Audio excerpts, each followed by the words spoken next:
All right, it's 6:05 p.m., so I will call the February meeting of the Climate Action Planning Committee to order. Welcome, everybody, and thank you for being here. You can begin with public comment, and seeing no members of the public, we can move on from that to item 3 on the agenda, which is voting to approve our meeting minutes from the January meeting.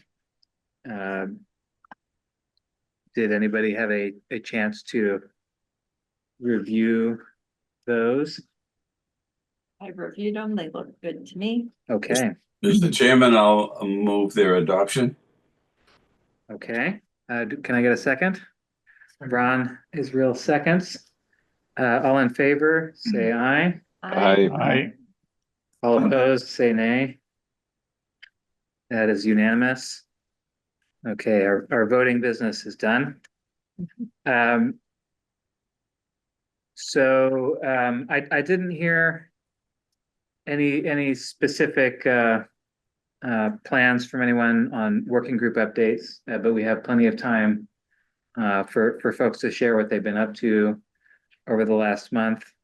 I personally have put most of my bandwidth into trying to combine the draft topic chapters that we have into a single draft climate action plan document, and that's involved some alignment of formatting, which I think is more than it's a communication challenge, not just a formatting challenge, so I'm happy to take these in either order. If there are folks who want to do working group updates first, say so. My big goal for tonight is to have a conversation about how we get from where we are now to a draft climate action plan that we can use as a focal point for engagement, engaging the public, engaging the select board and town staff. There's a lot going on in town that is not climate action planning, but decisions getting made that will impact our resources for this work for years to come.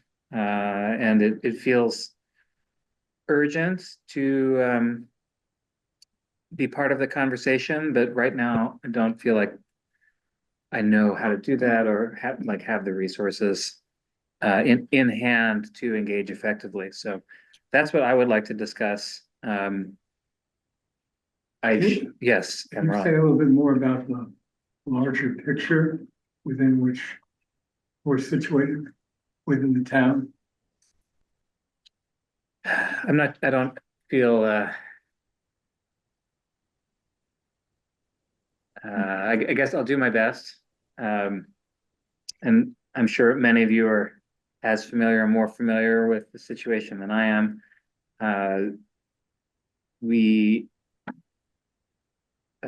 Let's see, everybody's familiar with the MBTA Communities Act and the controversy surrounding that. I think most recently are back out of compliance after the select board and planning board decided not to submit an action plan by the deadline on February 15th. So that puts us sort of back in non-compliance status and at a disadvantage for all state grants. I'm forgetting the adjective, competitive state grants or discretionary state grants. Additionally, the town has a structural deficit in the budget. It's a big focus on the schools. And any attempt to explain it will immediately code partisan for somebody. But my understanding is that there's been quite a bit of inflation. The Proposition 2.5 prevents towns from raising property taxes by more than 2.5% without an override vote. by the public. That, in an era of 4 to 5% inflation, that means that you'll eventually need override votes to keep up with rising costs. And COVID relief money and other sort of emergency funds from the state have made it possible to avoid pursuing an override for several years when it's been sort of clear that we were going to have a problem eventually. And so that's all coming to a head now. And opinions vary and with great intensity on the right course of action. So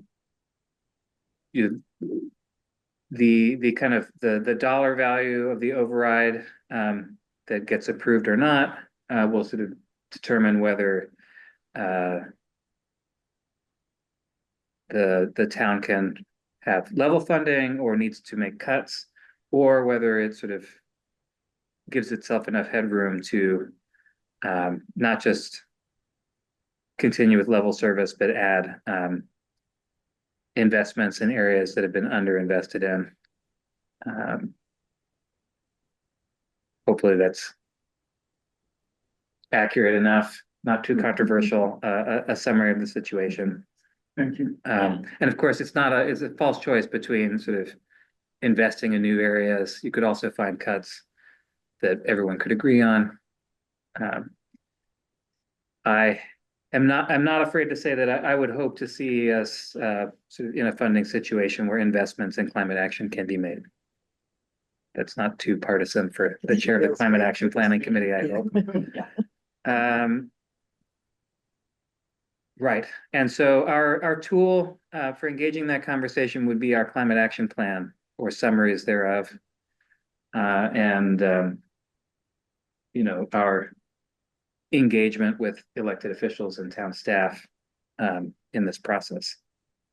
Do you know when the 2 grants that would help us, when those will be announced? I don't know.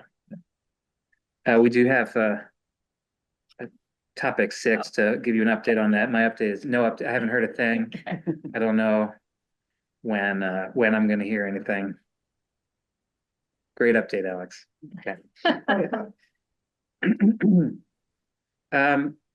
So the draft climate action plan document that I put together so far is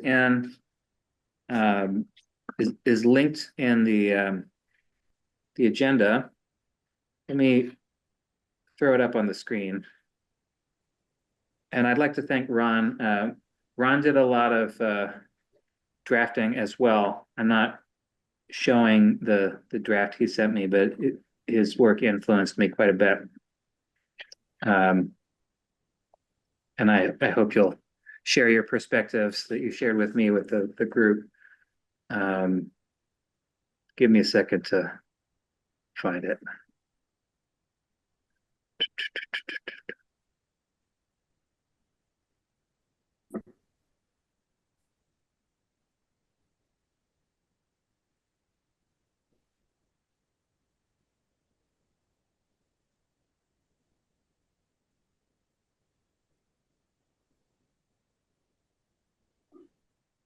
All right, can folks see the draft on the screen? Yes. Okay. And this is a suggestion I took from Ron. It begins with a letter to the select board. I think that's indicative of where we are. The select board is sort of the executive oversight for town staff, and they're also the entity that created this committee, and we advise the select board. So I think we're reaching the point where we need their sort of active engagement to, as I put it here, refine the plan, align resources, staffing, and priorities to set it in motion. Acknowledging that there's a lot of things that feel much more urgent than this on their plate at the moment, but they also these decisions they're making now impinge on this plan and kind of have long-term consequences for our ability to do this work. So now's the time. Alex, I was just going to ask if you've been in touch with anyone there about what we're doing and the timing, or what would really be helpful for them for whatever decision making they need. That's a great thing to discuss. So I went before them in September with an update.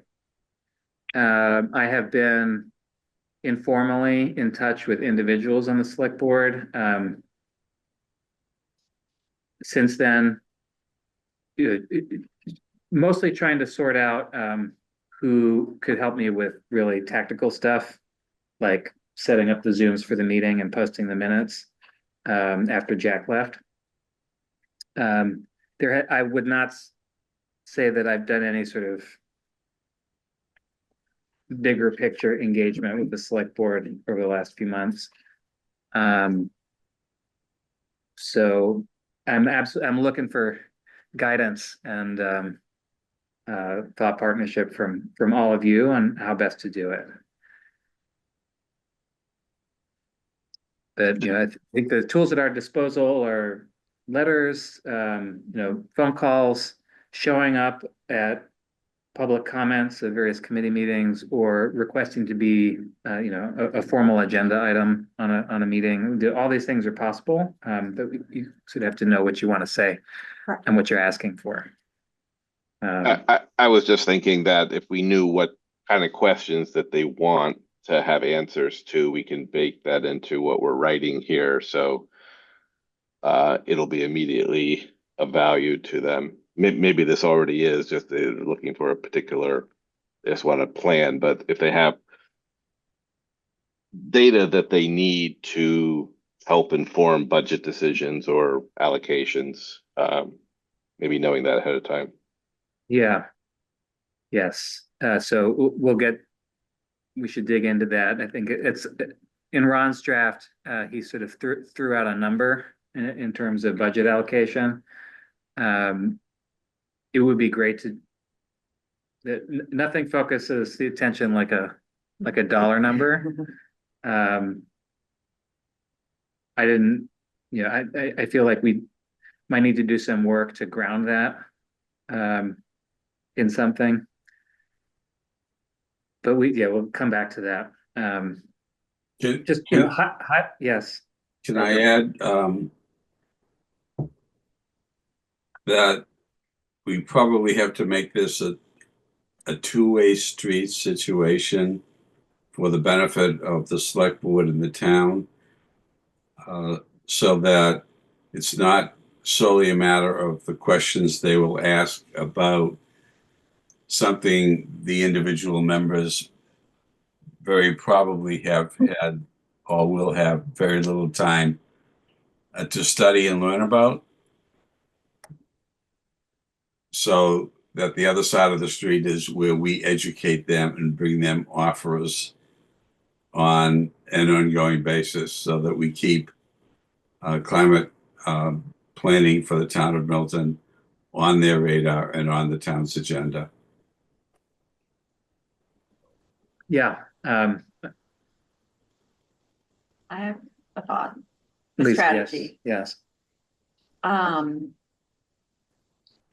Because it's going to be, even if we try to make it short, it's not going to be a quick read probably.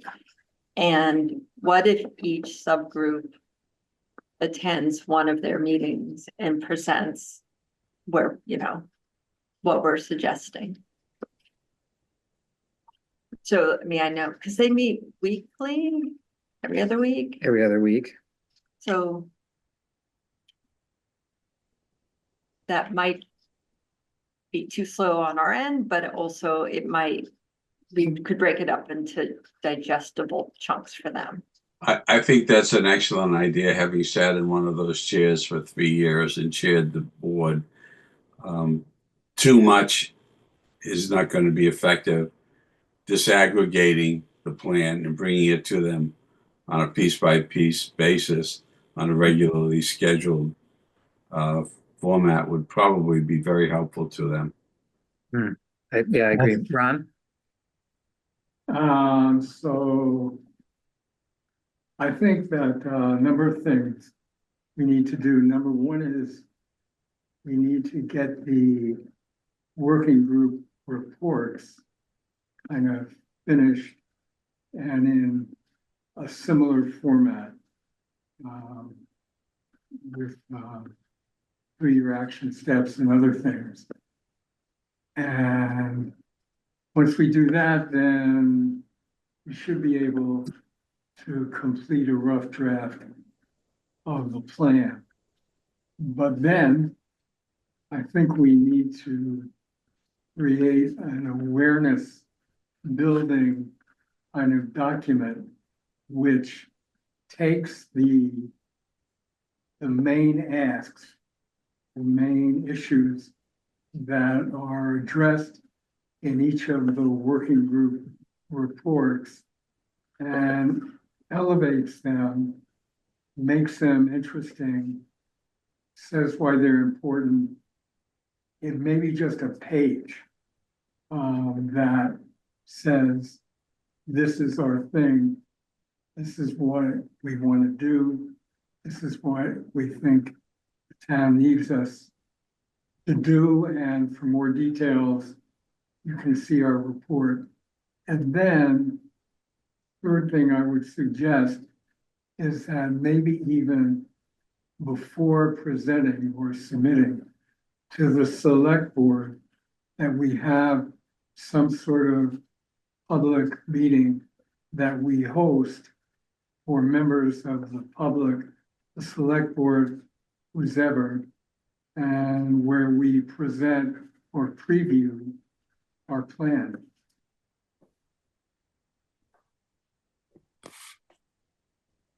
How do we get people to come?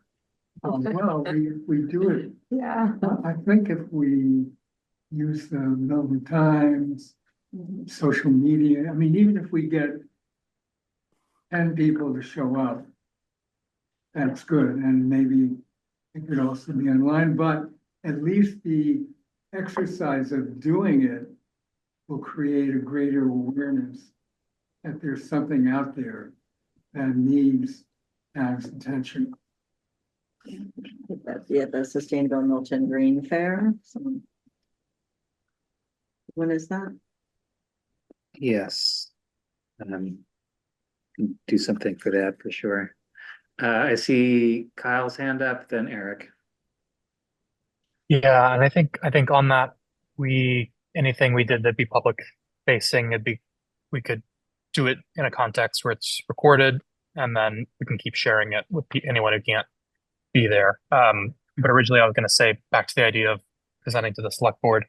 I think in keeping with what we've been talking about in terms of prioritizing which elements of the plan are the most contextually relevant, we can maybe think about condensing like some of the mitigation elements into just a couple of presentations or something like that, to help maybe feel like the time buy-in for them makes sense. And Eric? Two things. First, the staged, presentations. I think that has the capability to be, one, keep people's attention better, and so I agree with that. The other is it helps us build. So if we take some of the areas that might be less contentious or easier to get buy-in for, and they go first, so that, one, we kind of see what the mood is. Two, we get some early good feedback, and then it preps people kind of for the next stage. And then, so we're not walking in with, some people will see, doom and gloom and dollar amounts and all this other stuff. So if we ease into this a little bit, it helps us also prepare for the next meetings, knowing what the groundwork will be. I do have, and then switching to the comment of kind of having events and building support ahead of time, just because this is first time in a group like this, does doing events and trying to gather support for a committee outcome ahead of time, is that seen as a positive when we come into a meeting, or does it look like we were trying to, you know, gather groups, you know, potentially kind of cause ahead of time contention or anything like that? I don't know what's best in something like this. I think that depends a lot on context and tone. And, I think when we bring a draft to the select board and town staff members, it should be in the spirit of, we expect to learn something about what's feasible, what, or how to get it done, or what to call it. Like, we should show up expecting to learn something. And I think that what we've been working towards is something that's concrete enough that you can have productive conversations. Not that we think that this is the final word and we're trying to mobilize a mob to ram it through, right? Yeah, that's what I'm concerned with, that type of visuals. I don't think we're in much danger of mobilizing the Milton mob. Which pros and cons to that, but Stephen, you had your hand up. Yeah, just quickly, just to add on to what Kyle and Eric said, and I completely agree with both of them, and to what you just said, that context is really key. People, especially given your opening, Alex, people are going to see dollar signs attached to anything. And now that we're sort of at the wrong end of state grants. So I think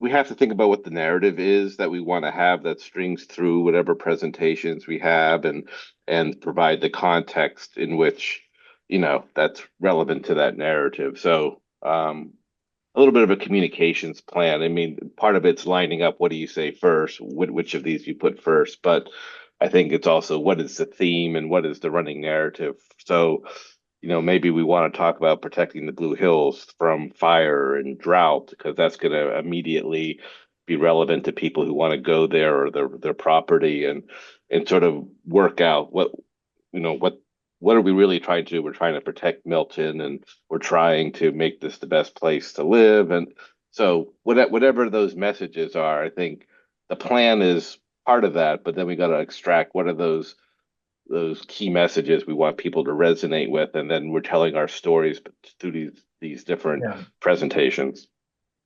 I will say that our core charge is around emissions mitigation, right? What is the roadmap to net zero by 2050 in alignment with the state law to that effect? And so I don't want to be the topics that sort of dominate mobility and buildings are 98% of that, right? And those are not necessarily the easiest topics to talk about, but I don't think that we should take the easy way out on it. If we can get more buy-in and engagement, but also including the risk topics, that's great. But I don't think we should table the sort of leading emissions areas. Right. Ron, you want to say something? Yeah, well, due respect to Lisa, I think there's some danger in fragmenting the presentation group by group, because first of all, it fragments it, it makes it I could go on and on and on.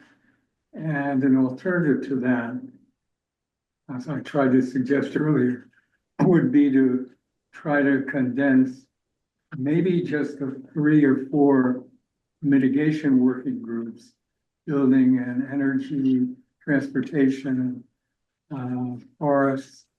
I think there was one other in like a single, very short 1 or 2 page document that highlights what it is, how we're going to affect the town, and have a more generalized discussion in which people can express greater or lesser interest in different parts of it. That does make sense to me. I mean, there's a very natural split between mitigation and adaptation. I'm not using those words in the section headings for this document because I've been around this for a while and I still, those words don't like, I know that they're what policy nerds in this area say, so we want to be consistent with that terminology, but like mitigation doesn't map onto emission reduction for me. So I call it emission reduction and adapting to climate risks. But those are kind of the same areas, right? So those are two easily separated topics. You know, in terms of how the format kind of helps us focus a narrative, I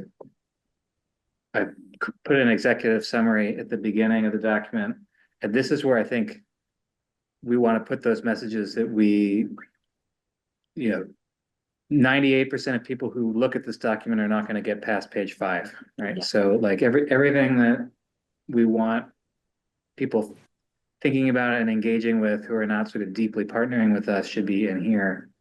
And there's a certain amount of like context setting that feels unavoidable. But I think the area, and Ron has been kind of pushing on this over many months, right? Saying like, what are the 2-year outcomes, right? We do have to have everything leading up to 2050 in the plan. But what are we going to be doing next month, next week? And the kind of two-year timescale, I think is good for giving an idea of like where are we starting, especially in the current funding environment, right? And knowing that there's some things in this plan like retrofitting every municipal building with clean energy systems where we have no idea what that's going to cost by the time that we do it.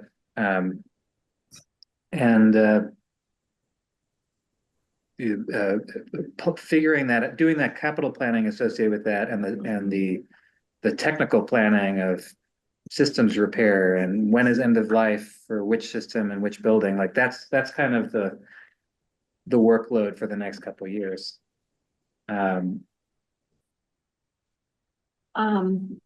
So just to finish my ramble here, like I have put in 2-year priority actions for the buildings and energy chapter in here because I wrote that chapter and I know what they should be. I took a stab at doing it for forest and watershed conservation, but like this section should have that sort of key proposals list, I think, for every working group. And so far I focused on emission reduction, those 4 topics, because I do think that's our core charge, and I would feel comfortable going to them with a draft that only had that. But I don't have the bandwidth to do the adaptation chapters as well. This took a lot of time.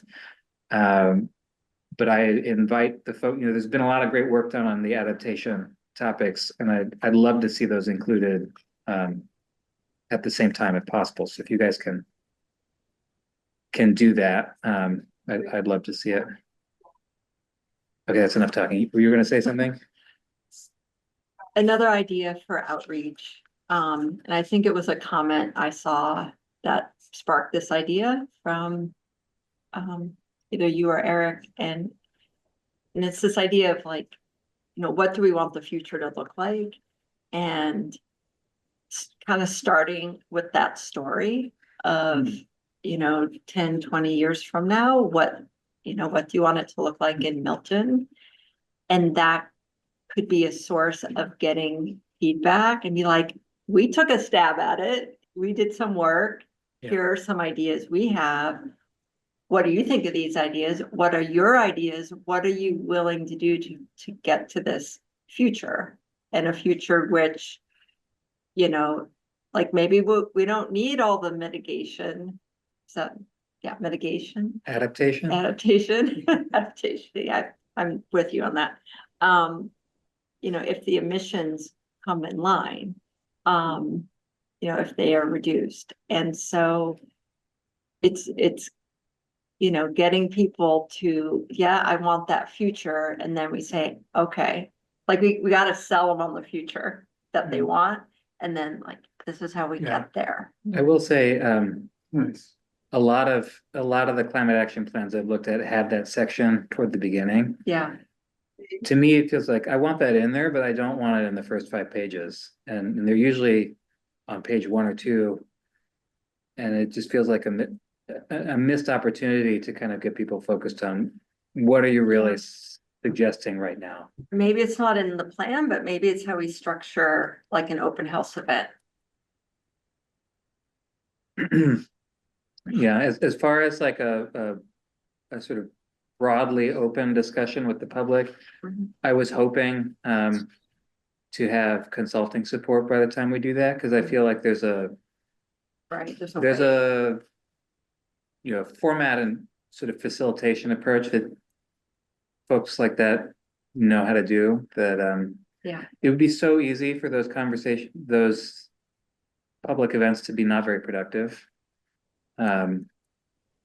I'd love to have support, like in the nearer term, I'd rather be mapping stakeholders and partners and sort of having targeted conversations with people who might either have some expertise or be in a position to strenuously object or strenuously support, and have more kind of So you would, Uh, like, if we're putting things in an order, right, like stakeholder buy-in before general community if I just outreach. am honest about what I'm sort of enthusiastic to do next, I'd rather have like smaller conversations with people who can help or whose feedback Mhm. is really important, or support is really important to have.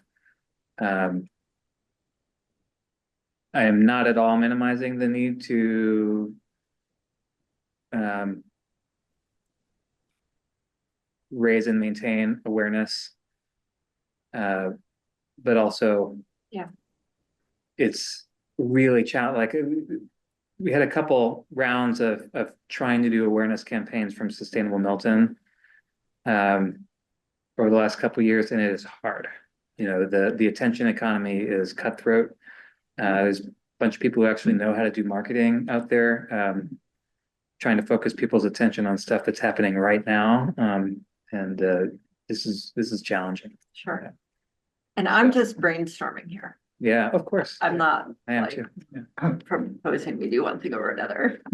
I just think that before going to the select board, short of having a mob attack, that we create some sort of little buzz, that we're doing something, something's going on, that we have some ideas. Yeah. And people ought to pay attention to. I mean, having an overview report of like the presentation I did for them in September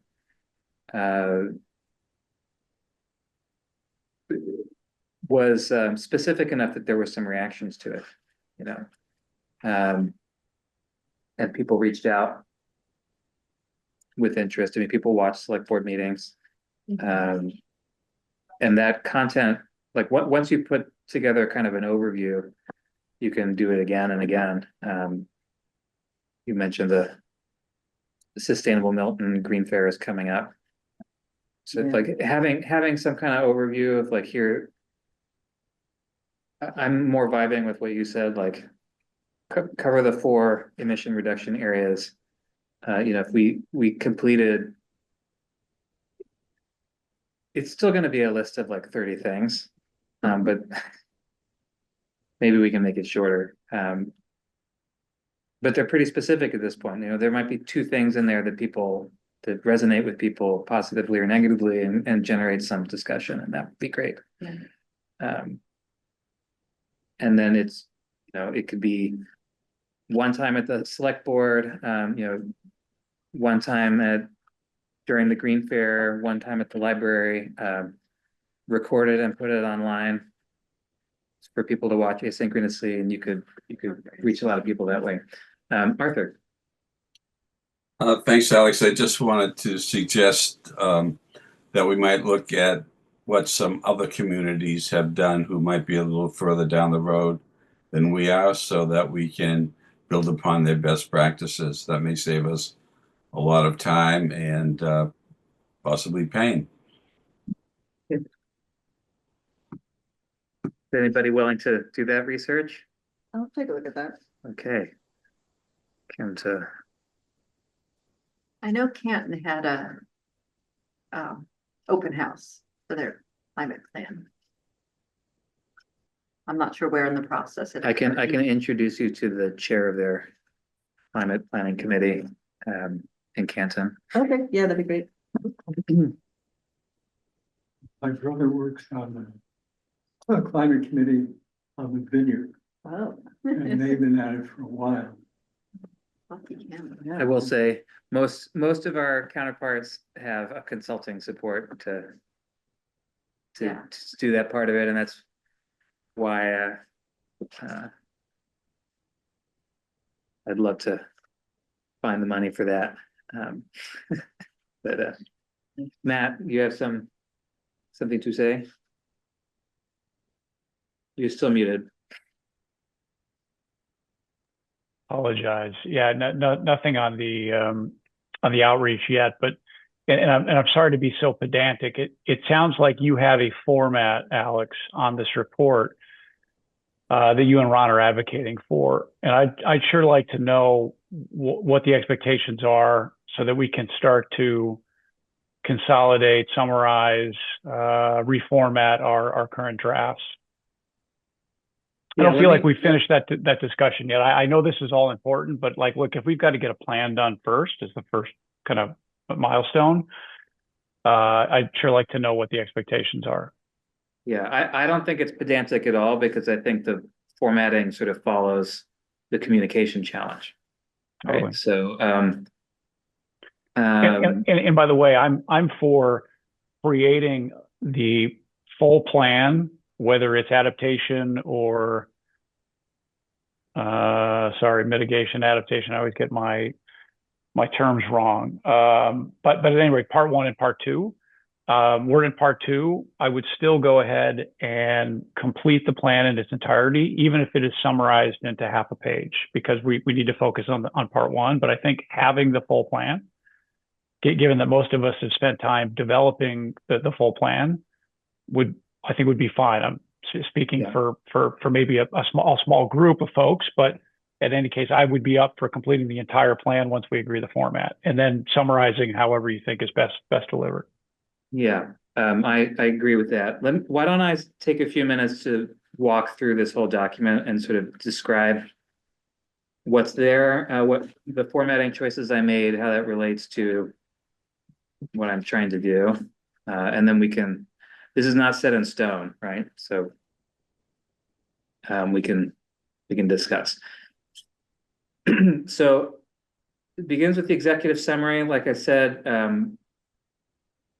there's some inevitable context setting. What are the goals of this plan? What's the state level context? What role do we think the town has to play in that? But I think the core of this is key actions over the next 2 years. And those are the things you want the decision makers and key partners to focus on and respond to, right? What do you want them to do in the next 2 years? And if those aren't the right things, then they need to come and have a conversation with you.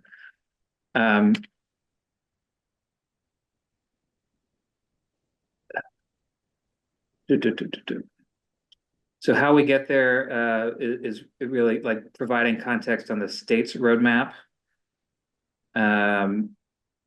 and some of the sort of necessary outcomes. These elicited some real buzz, both positive and negative, when I put them in front of the select board and that audience in September. You know, the role of the town sort of speaks a bit to strategy in terms of, you know, most of the emissions are from private residential sources, so town's gonna take the way I'm putting it, like a supportive and encouraging role rather than a coercive role. Because I think people will be worried about that.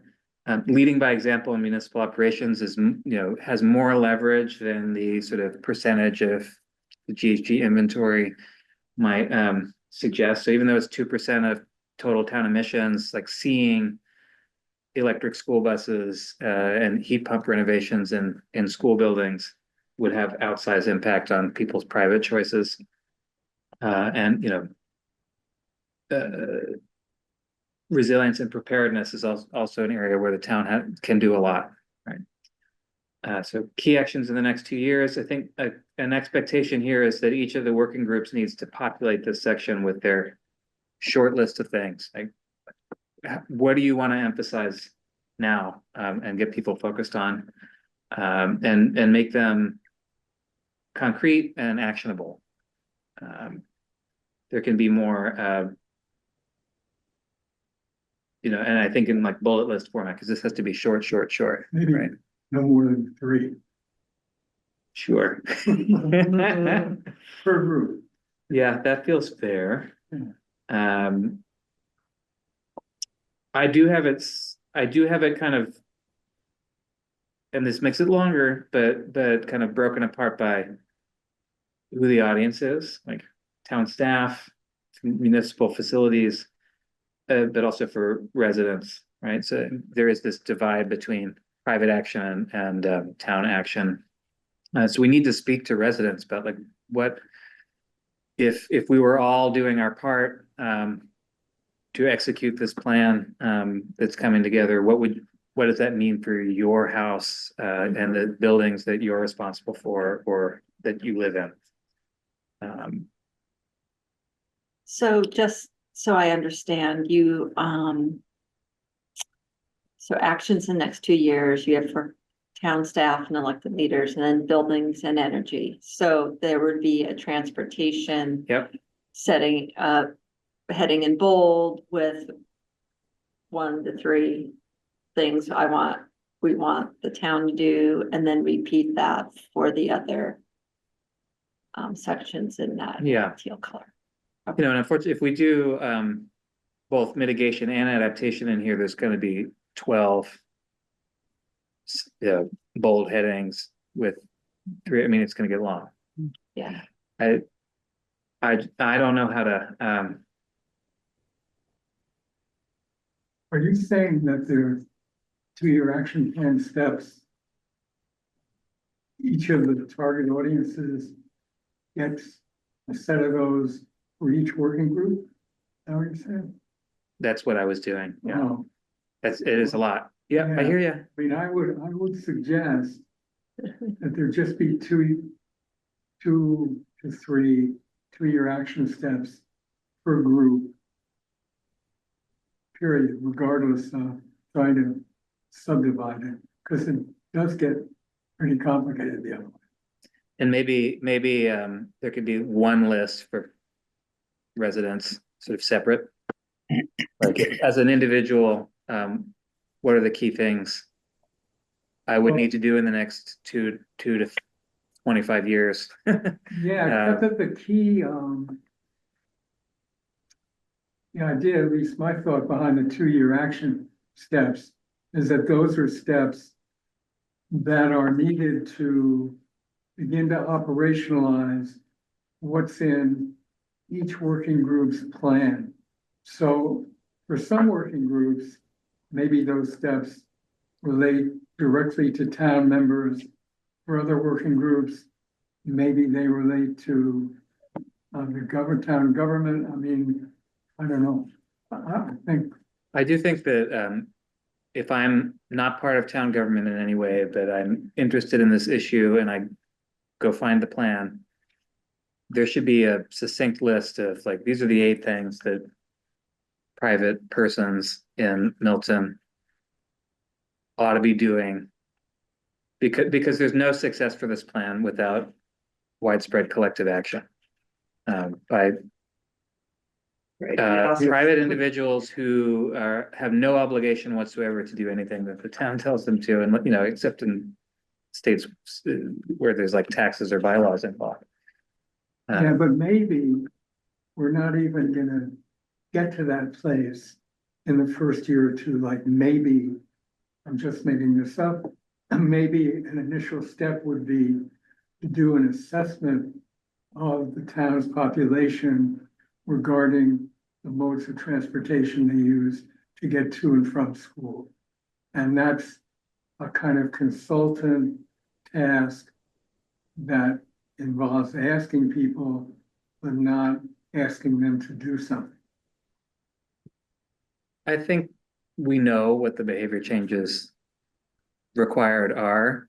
What we don't know is how to make those feasible for everybody, feasible and desirable for everybody. And so I would prefer to put that list out there, knowing that it's not like one of those things is get rid of your natural gas heat or oil heat and install heat pumps. Like that's not actionable for a lot of people. It's not affordable. It's scary, and people are not going to do it just because we wrote it down in a plan, but like it should be there to get the conversation started. Would this be, like, since it's a draft, maybe we follow this template, we get all of it in there, we see how long it is, That's good. and then we prune it. That's good. Well, I think I take the feedback that having 1.3.1, 1.3.2, 1.3.3, each one having 12 subheadings. I'm willing to abandon that right now. Sort of 3 key actions aimed at the sort of town mobilizing against the plan. I will separate out the stuff for residents. And that doesn't need to be broken down by working group. I think that there's I have a list of sort of 8 things across all areas that I've had up on the Sustainable Milton website for several years, and I'm happy to write that into a short section. Right, yeah, like And a we can- resident might not care which working group that suggestion came from. They might Yeah. just be like, oh, that's. So I'm happy to take that part, and I will consolidate these bits. And I think the ask of you all is to get those top 3 mobilization steps written down in this section. Can we set a timeline for that? Because that's really, I think that's the key thing that we need in order to start engaging. Next month? Or how about a week before the next meeting, so 3 weeks? Well, so before we settle that, let me finish showing what's here, right? Sure. So introduction, this is still a little loose. This is sort of more quantitative detail from the state's roadmap plan. I haven't really written this section, honestly. There was a bunch of extra stuff in here. Ron didn't like it. I took it out. So, unneeded. But I do think like I think at some point we need to sort of frame for people what this plan is and what it isn't, to try to avoid what feels to me like pointless controversy. If people can be forgiven for feeling like there's sort of a lot of coercive policymaking on this topic, and they're tired of being told what to do. And there will be things in the plan that that'll clearly be expensive, but we have no idea how expensive. We are not asking people to commit sight unseen to huge expenses, right? And so like having something in here that kind of sets those expectations for like this is laying out what needs to happen so that we can figure out whether or not it's possible or how to do it, right? You can't work through those challenges without sort of knowing what's on the list. So this is not a pre-commitment to expensive stuff. It's a roadmap. Then section 3 is the mitigation topics, sort of the meat of the plan of for transportation, buildings, waste, and conservation. Conservation is sort of a weird hybrid topic because it has a lot of adaptation dimensions, but it's the net and net zero, so it has this big, it has a bigger emissions dimension than even waste, according to our greenhouse gas inventory. So within each of these sections, there's kind of an intro paragraph of context where you talk about what's the portion of Milton's emissions, what are the sort of key elements of the Commonwealth's roadmap in this area. Then a table of goals. And so this is where I'm not trying not to get into the how, but just like what's going to happen, right? What are the quantitative outcomes that we'll see on what timelines, and what are the metrics we'd use to track it? And then strategies and recommended actions under that. And so I think there should be some more freedom in the format. In these, it's still pretty light in terms of context setting and explanation right now, but I think that's appropriate for a draft. And so I have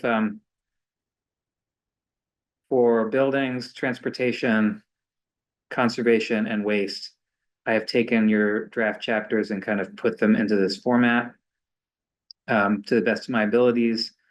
I know we've been talking a lot about goals versus strategies versus actions. There were many instances where I thought some of your goals were strategies and some of your actions were strategy. So I have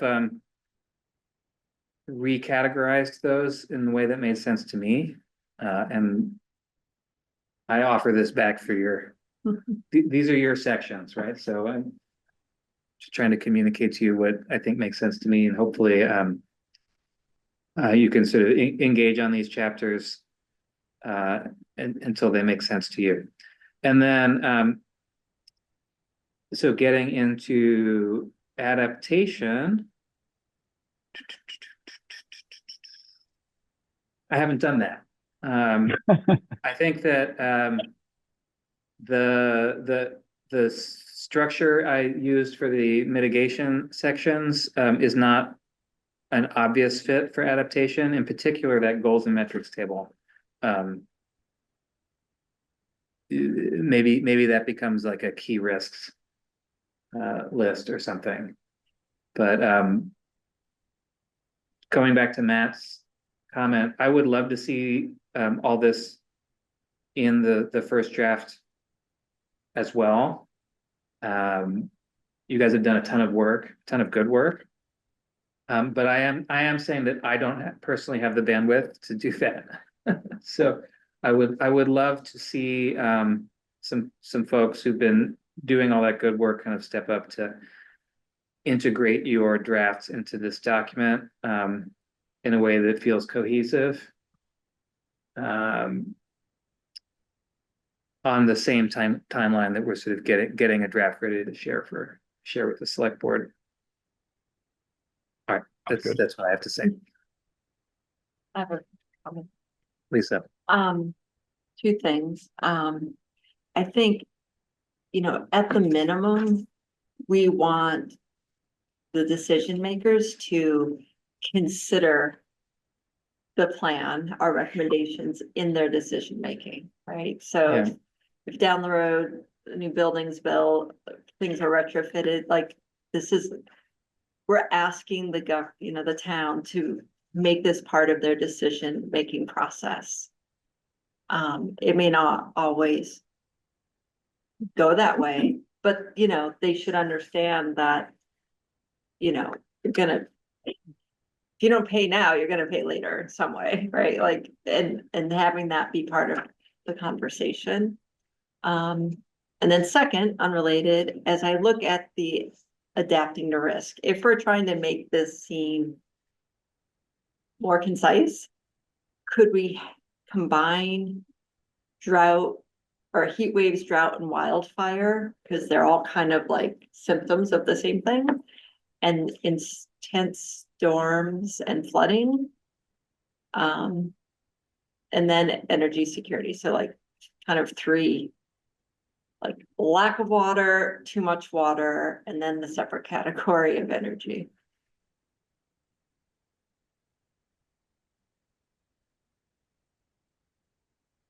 I don't know if having less headings makes it actually shorter, but I'm just throwing that out there. I think that's, I'll leave that for the folks who've written that content, Sure. right? Whether it's easy to consolidate and or not. There are certainly recommendations in those drafts that are more overarching, right? I can't remember who's, I think it was the heat wave chapter. It says, hey, the town needs to have you know, a stronger ability to reach residents with urgent messages. And like more sort of widespread understanding of how to use that capability, right? Maybe that's not something that should be buried down in heat waves, but kind of pulled up at a sort of. So another thing I've struggled with is that there's sort of like governance and resourcing recommendations, things like, you know, hiring an energy manager or sustainability director to kind of steward this work. That doesn't naturally fit within one topic. Maybe we need a section for stuff like that. Yeah. But Alex, wouldn't that come up into this master list that's going to sit at the beginning, which is the top 2 or 3 recommendations from each? And that is on our list is you know, resident alerts. And so look, if you see that 3 times, and you know that that's going to get brought up to. Yeah, so I think when we restructure that section, we'll have a kind of overarching governance. I know part of what's stopping me is I just don't have the right word for what to call that. Overarching governance, alignment, pedantic, yeah. Where Okay, the overlaps are. About like foundation goals. Yeah. Foundation setting, I don't know, wordsmithing is hard in the evening.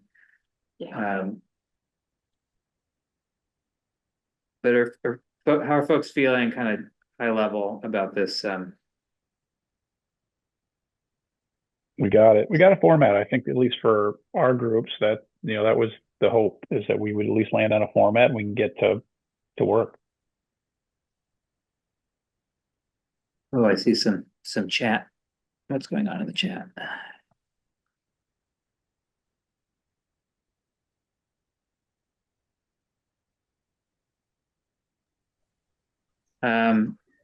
Yeah, so I think just in terms of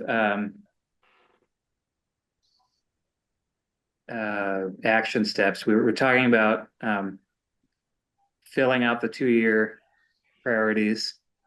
We gotta agree to a timeline for that. Sooner is better, I think. You know, a full month from now, Milton election fever will be in full swing, if it isn't already. Yeah, and then who from the kind of adaptation side wants to lead the charge on integrating drafts into this format?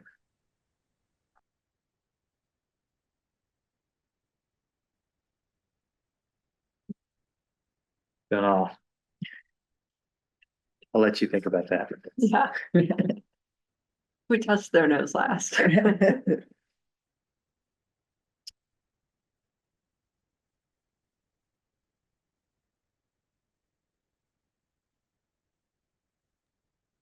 I'm gonna look at my calendar.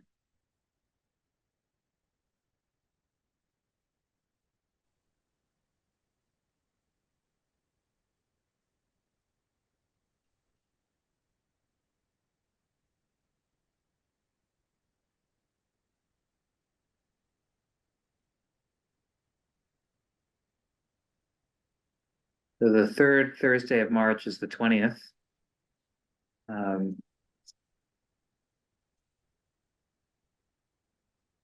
This would March 6th be feasible for folks to kind of extract their 2-year actions?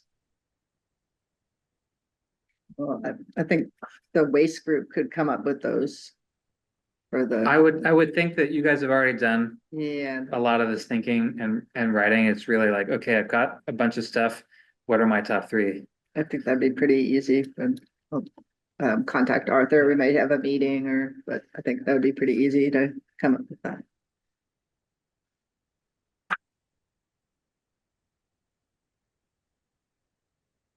I'm gonna assume silence is acquiescence to the March 6th timeline. No problem. Okay, nice.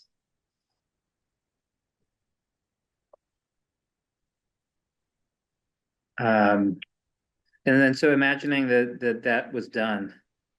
Just going back to how to get the conversation going. I think you heard 2 different proposals. One was sort of breaking our plan into topics and sort of going back to the select board repeatedly with an overview of each topic, versus a sort of overview of all the key recommendations across mitigation all at once. I kind of favor that. Not trying to do mitigation and adaptation at the same time because that's sprawling. Maybe trying to get into the select board's agenda twice, once for mitigation, one for adaptation. Once we've got these sort of key things. And hopefully, I think once we see them written down, then it's, okay, we'll go and show them to them. What are we asking for? In a perfect world, I'd love to have a budget allocation that I'm asking for, and to be able to defend it. I think you threw a number out. I didn't feel like I could defend that in a million years. I don't know how to get there, honestly. Yeah, I don't know whether funding for our work that we should expect that it's gonna come from the town. Yeah, and it doesn't have to. Yeah, We've been pursuing grant funding for consulting support and for staff. And are we gonna get it? but reactively, we could at some point proactively seek funds for what we're proposing to do from interested sources. And some of it is stuff that's gonna happen anyway. And like you said before, Lisa, that we're requesting that they take this into account in what they're doing already. So like an example is, when we met with the consolidated facilities director and the superintendent about the energy manager grant, it came out that the rooftop units on Collicott and Cunningham are 20 years old, and they're not actively failing, but that's end of life for HVAC equipment. So our professional facilities manager knows that it's time to look into how long they've got left, like what state are they in, and what's it going to cost to replace them, right? So next year, he's going to do that study one way or another.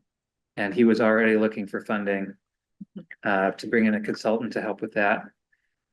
If we got the energy manager grant, that would be great because that energy manager could do that, right? We would like to have,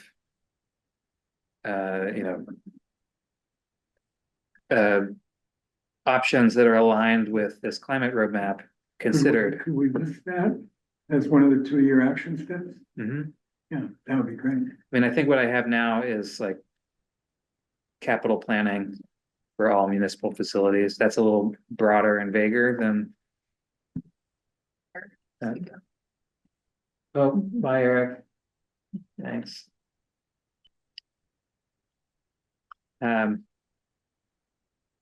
Anyway, wow, so it is 7:10.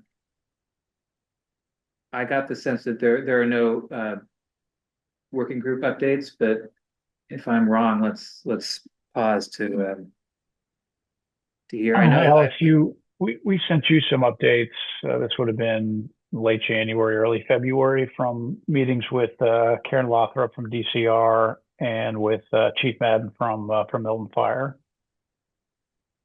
Yeah, why don't you speak to those for a few minutes? Because I've been focused on the mitigation side, so I didn't really dig into them. And anyway, I think the group would definitely be interested in hearing about that. Okay. Yeah, quickly. So presented the plan to them again. Karen Lothrop is the fire warden for DCR for our region. And then everybody knows Chief Madden from Milton Fire. Showed them the plan.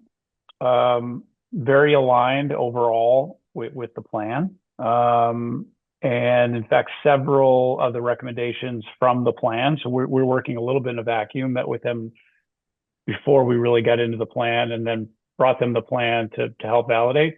A lot of the recommendations in the plan were started already at some level. So as an example, we said, we're probably going to need some new equipment. And Chief Madden said, look, the new truck should be delivered in 2 weeks. As an example, I'm over dramatizing a bit, but so many of the elements of the plan were already in their own planning, and we're work in progress. So that was good. So we updated our draft plan to reflect those items that are already on the go.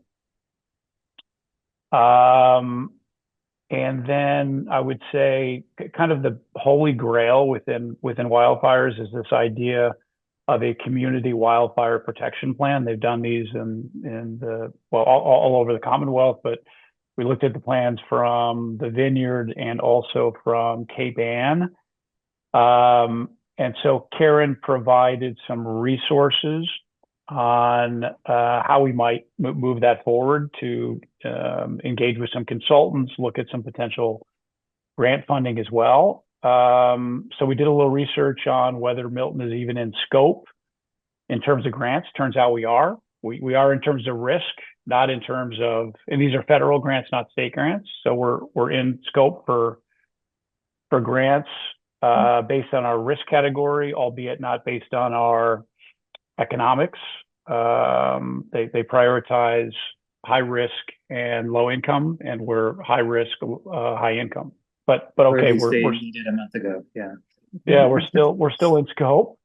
And then Karen came back just in the last maybe 2 weeks and said, look, not only are you in scope, but we actually might have funds at the DCR level where we could partner with you. Now I've followed up twice with Karen on that subject and she's gone dark, and it could be because she's busy or because she's also catching wind of the topic that we talked about at the beginning of the meeting. In other words, Milton is kind of on the naughty list and they're going to use their funds for other towns. Don't know. But they do have funds at a DCR level to do things like community wildfire protection plans. Just don't know whether we're going to be in that scope in terms of where they might partner up. But okay, we have a federal grant roadmap if we want to apply for grants. And, and then we have a resource of consultants locally that did a couple of plans already that we could reach out to get an idea of funding and an idea of how long these things would take and how much they would cost. So, yeah. And now, okay, I think we've got a format and I think we can move from where we are today to a few priorities for the next 24 months. And and, you know, summarizing some of the content that we've already built. Sounds good. I do want to say, you know, when we're sort of pulling out those priority action steps for the next 2 years into the executive summary, totally acknowledging that in many cases we have more planning and research we need to do to really focus in on what needs to happen. I'd really like to avoid any 2-year action steps that involve creating more plans. I don't want to deliver a plan to plan. Right. Yeah.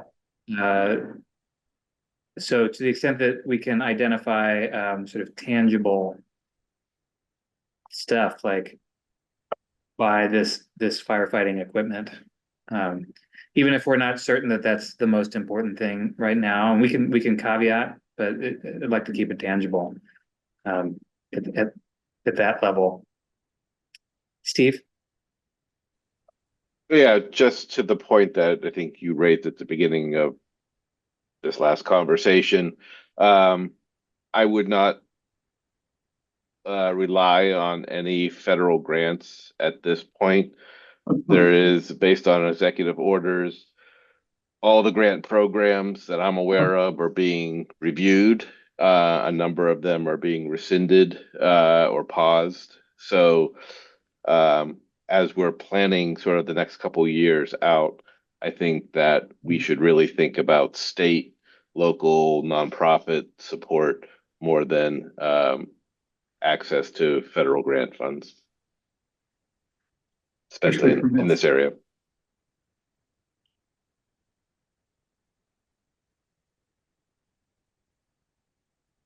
Related to that, you guys might remember that we use the National Renewable Energy Lab under DOE, and we had an expert match, and we've been working with this woman there, you know, for months. And the plan was, she helped us with, was just about to be published, and now she has no idea when it can be published. We have access to the draft. Do we? Although I don't think she ever sent it to us. she hasn't sent Yeah. it. Even in the last administration, they were kind of very formal about delivering Yes, the documentation of their recommendations, and so we don't have it, we have the previous drafts though. do we? I thought we saw it on a screen share. Anyway, if we do have a draft, I think we were explicitly told not to, Well, it was for internal use. yeah, circulate it publicly. But I could imagine there being cuts and layoffs to the Natural Renewable Energy Lab. Hmm. Which is unfortunate. I did check LinkedIn and she seems to still be employed. Any other comments? Just one other thing that's kind of for Ron, and on these plots, Ron, that you want to do to get the tree stock, you know, some estimation of a baseline of tree stock.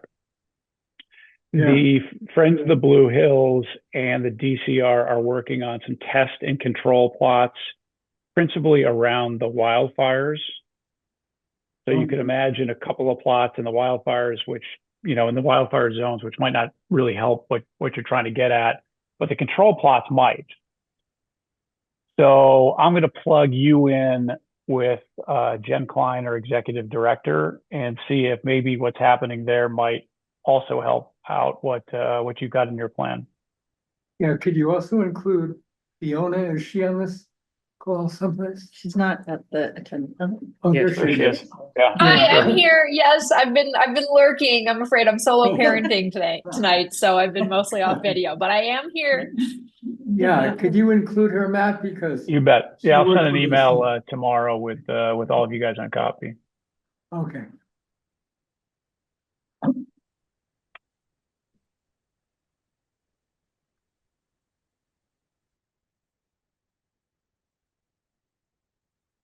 Okay, well, is there anything else that folks would like to discuss before we call it an evening? Let's keep fighting the good fight here. It's discouraging. I was at a renewable energy conference in Boston last week, and I attended a webinar for women in renewable energy today related to, changes in our administration, and it's a lot. I'm looking, being with you all gives me hope. This, this, this project was always, gonna be a nonlinear path. Yeah. I think even under really favorable, policy environment, this is not a straightforward, undertaking, and one with a very high probability of failure, within its own terms. And I think it's important to keep in mind that, the best available science says net zero by 2050 will sort of minimize the risks of really serious consequences of climate change.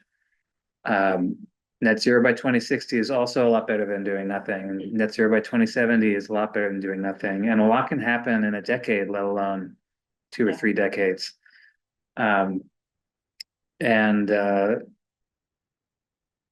maintaining a hopeful, if hope and optimism are not exactly the same things, so I'm inspired by Paul Farmer. I don't know if you guys read that book, Mountains Upon Mountains, but his quote about fighting the long defeat, that there's a lot of meaning and value in showing up to do the work, even if it kind of looks like you're losing locally, and in the very long run, losing can turn into victory. So I think we just have to keep working at it and make progress where we can, as the environment changes. And honestly, as somebody who is really in favor of moving as fast as we can on this stuff, I definitely felt like there was overreach and excessively coercive policy making happening in the Biden administration. We're having a very strong reaction to that. I think an overreaction, but this is an opportunity to focus on non-coercive, encouragement type activities. There's still a lot of people in town who are interested in installing heat pumps or getting an EV. And we can do a lot to help them do that, and also make sure that they have good outcomes, so that when the public mood and policy environment changes again, we're in a different and hopefully better place. So, and soapbox. Yeah, well said. I hope you all have a good month, and don't be a stranger. I love hearing from you. Even if I don't respond, but I do try to respond. So with that, I will entertain motions to adjourn. I'll move to adjourn. Lisa moves to adjourn. Any seconds? Second. Ron seconds. All in favor? Bye. All right. Good night, everybody. See you next month.